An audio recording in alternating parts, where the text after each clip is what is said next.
Ano ang tsansang ang taong napariwara, maitutuwid ang landas at magtatagumpay sa buhay?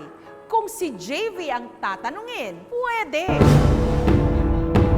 Naniniwala ba kayo na kahit sino kayang magbago? Maski pa ang isang magnanakaw. 8 taong gulang pa lang daw noon si JV nung natuto siyang magnakaw. Ang kanyang puntirya, mga kitang pera sa karinderya at tindahan. Literally, ninakaw yung childhood ko kasi nawalan talaga ako ng maayos na kabataan. Dahil buong kabataan ko, sa halip na naglalaro ako, kailangan kong gumawa ng masama, kailangan kong magnakaw. Dahil kung hindi ko gagawin yun, bubugbugin ako. Halika dito. Makinig ka sa akin na. Pumunta ka sa tindahan. Ang nagturo raw sa kanyang magnakaw, ang kapatid niyang itago na lang natin sa pangalang Eddie. Yung pangalawa kong kapatid, inuutosan niya akong magnakaw, hindi lang sa bahay namin, kundi sa ibang tao. Pera o kaya diaper ng anak niya, sigarilyo, pambisyo niya, at marami pang iba. Sa tuwing tatanggi ako, binubugbog ako. Kapag hindi ako sumusunod, bubugbugin ako. Ang sakit-sakit na ng katawan ko, may pasa ako, may bali ako ng kamay ko. Susunod ako kasi bata lang naman ako takot ako. Mahuhuli ko lang yung nanay ko, umiiyak kasi nawala ng pera. Hindi nakapagbayad ng utang kasi nga nakuha ko yung pera. Mahirap ang pamilya ni JV.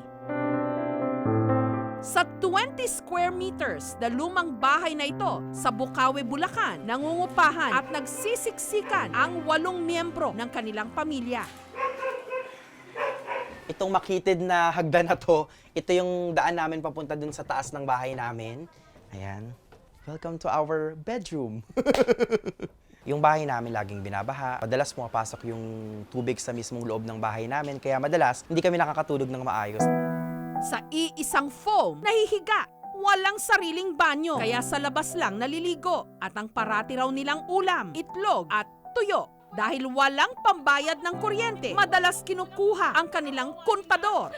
Kuya, may anak ko ako. Parang awa niyo na, huwag niyo muna putulin. Yung nanay ko medyo sikat sa barangay namin dahil 5 hanggang 7 bumbay nga ata yung kinakautangan namin para lang makaraos kami sa pang-araw-araw. Maswerte na kung makakain kami ng 2 o 3 beses sa isang araw. Kakanin, bili na kayo. Nakaranas din ako na magtrabaho bilang barker ng jeep. Naging waiter din ako, dishwasher ng kung ano-anong mga karinderya. Naging helper din ako sa mga kung saang-saang bahay dito para lang makaraos kami. Kasi nga ako yung nagpapaaral sa sarili ko. Maghihirap kami, mahirapan akong makatapos dahil nga sa kung ano-ano pang mga gastusin. Hanggang isang araw, habang naglilinis ng aparador, isang sulat ang nakita raw ni JV na nagpabago sa kanyang buhay. Dito natuklasan ni JV na isa pala siyang ampon. Totoo ba to? Naampun lang ako? Nabalitaan ko nga na paampun ng kapatid ko. Lumalaman ko, ang ako, pero tawag ko yung kapatid ko. Kung paampun mo nila nga anak mo, sa akin na lang kasi gusto din niya na hindi, wala kami anak. Sa akin mo na lang ibigay kaysa sa iba pa matungo. Kwento ng kinamulatang ina ni JV na si Aling Maria. Sanggol pa lang nung kupkupin nila si JV, pero hindi raw nila ito trinatong iba. Ang tunay na nanay kasi ni JV, ang kapatid din ng kanyang nanay Maria na inakala ni JV na tiyahin lang niya noon. Nalaman ko yon, honestly nagdilim yung paningin ko. Nagalit ako dun sa biological family ko. Hindi ko sila kinakausap. Sa mga pagkakataon na magkakasalubong kami, umiiwas ako kasi nga galit ako sa kanila.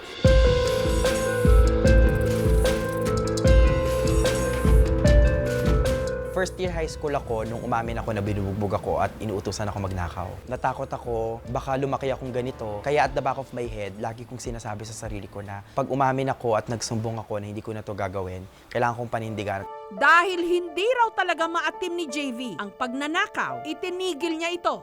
Natigil yung pananakit ng kuya ko sa akin nang gumawa ako ng sulat. Nakikiusap ako sa kuya ko na itigil niya na yung pag-uutos sa akin na magnakaw. Nung panahon na gumawa ako ng sulat, hindi ko siya naibigay sa kuya ko, naibigay ko siya sa pinsan ko, tapos yung pinsan ko, naibigay siya sa biological mom ko. Nung nalaman ng biological mom ko na ganun yung ginagawa sa akin ng kuya ko, sumugod dito sa bahay, nagkaroon ng confrontation. Iyak lang ako ng iyak sa loob ng bahay namin. Hindi ako natatakot na baka mamaya bugbugin ako or saktan pa ako ulit. Umiiyak ako kasi sobrang saya ko na finally matatapos na yung paghihirap ko. Nung taon ding yon, nagka-meningitis ang kanyang tunay na ina. Nung nagkasakit yung kapatid ko,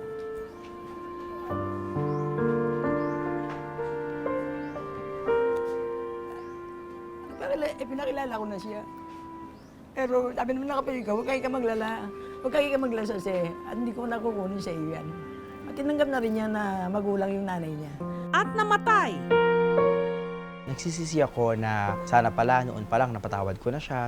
Sa puntong yon, nawala na ang kanyang tunay na ina at tuluyan na rin niyang tinalikuran ang pagnanakaw. Minabuti niyang tutukan ang kanyang pag-aaral. Sa mga pagkakataon na yon, lalo akong nagkakaroon ng lakas ng loob na mabigyan ng mas magandang buhay yung pamilya ko. Itong maliit na bahay na to at yung pag-upa namin dito, lalo itong nagpapaigting ng kagustuhan ko na makaalis sa bahay na to. Yung araw-araw na uuwi ka dito, alam mo na hindi ka na naman nakabayad ng renta, alam mo na ilang buwan na naman kayong nasa binggit na baka paalisin kayo sa bahay na to, araw-araw na ginawa ng Diyos, yun yung lagi kong naiisip.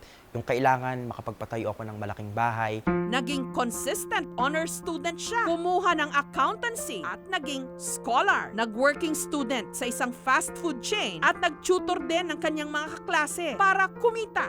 Lumaban siya ng patas. Uwi ako ng bahay, minsan alas 12 na, pero kailangan kong gumising ng mga alas 3, alas 4 kasi kailangan kong mag-aral para balikan yung mga lessons ko. Tapos gano'n na naman kinabukasan. At kung hindi ko siya gagawin, sigurado akong hindi ako aasenso.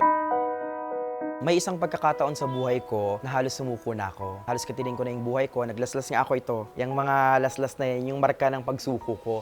Nung natauhan ako, at sobrang laki ng paghingi ko ng tawad sa Panginoon, na simula nung panahon na yon, sinabi ko sa sarili ko na kahit anong pagsubok na pagdaanan ko, hindi ko na uulitin yon. Pagka-graduate, naging sales executive ng isang kumpanya ng soft drinks. Naging financial advisor din sa isang financial company. At dahil maboka, mabilis siyang nakakakuha ng mga kliyente. Kaya malaki rin daw ang kanyang mga naging komisyon. Araw-araw na ginawa ng Diyos, yun yung lagi kong naiisip. Yung kailangan makapagpatayo ako ng malaking bahay. Hindi bahay na katamtaman lang ang laki, kundi malaking bahay. Kinalaunan, na-promote si JV bilang business manager. At kung dati, sa maliit na paupahan lang sila pilit na nagkakasya, ngayon, si JV meron ng mansyon Welcome to my dream house! Ayan, so nandito tayo ngayon sa bahay ko. na may 3 palapag. May pagkalaki-laking sala. Ito yung sala namin, dito kaming nagpapahinga, nanonood ng TV. Kaya bumili ako ng mas malaking TV. Kasi yung buong pamilya ko, bonding moment lagi namin yung panonood ng TV. 7 mga kwarto. At may walk-in closet pa. Nung kumikita na ako ng mas malaki, ang una kong nakita na opportunity is makapagpatayo na ng bahay. Kaya ang una kong ginawa, bumili ako ng lupa.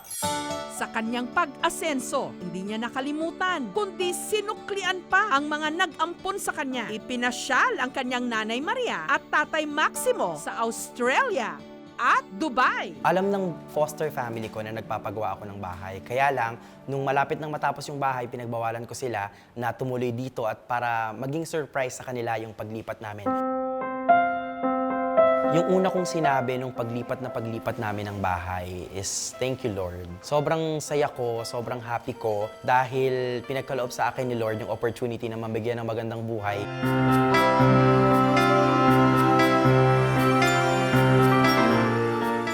It was really a surprise for all of them dahil unang beses nilang makita yung exterior pati yung interior ng bahay. Na kapag bukas namin ng pinto, tandaan, first time nila nakita yung bahay. Sobrang excited lahat.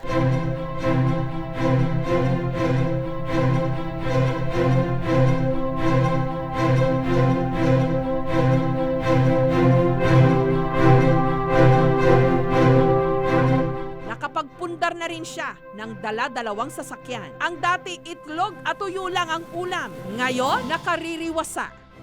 Siyempre natutuwa ako na dahil hindi ko naranasan yung ganito. Napakasaya ko talaga.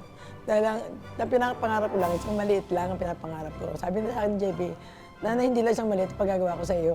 Mansyon, pagagawa ko sa iyo. Siyempre, salamat mo kay JB dahil kahit na paano nahayaw niya kami. Napakaganda yung buhay namin. Masaya na rin ako sa Panginoon yung binigay sa akin ng bata na. Nagkaroon ng napakalaking pagbabago yung buhay ko. Then, dati, bihira kaming makapag-shopping. Hindi nga kami nakakabili ng mga matitinong damit. Ngayon, lagi kaming nagsha-shopping na bahala sila kung anong gusto nilang bilhin. Maayos Umayos na rin ang kanyang relasyon sa kanyang tunay na ama. Through my story, gusto kong magbigay ng message of inspiration, of impact, and of influence sa ibang tao. Dahil gusto ko maintindihan ng lahat na kung ano-ano man yung nangyayari sa kanila ngayon lang to, pinagdadaanan lang nila to, pero kung magsusumikap sila at kakapit kay Lord, ma-achieve nila kung ano man yung gusto nilang ma-achieve. Sa bawat pagdapa, pwede muling bumangon. Maaring magbago anumang panahon, kahit hindi bagong taon.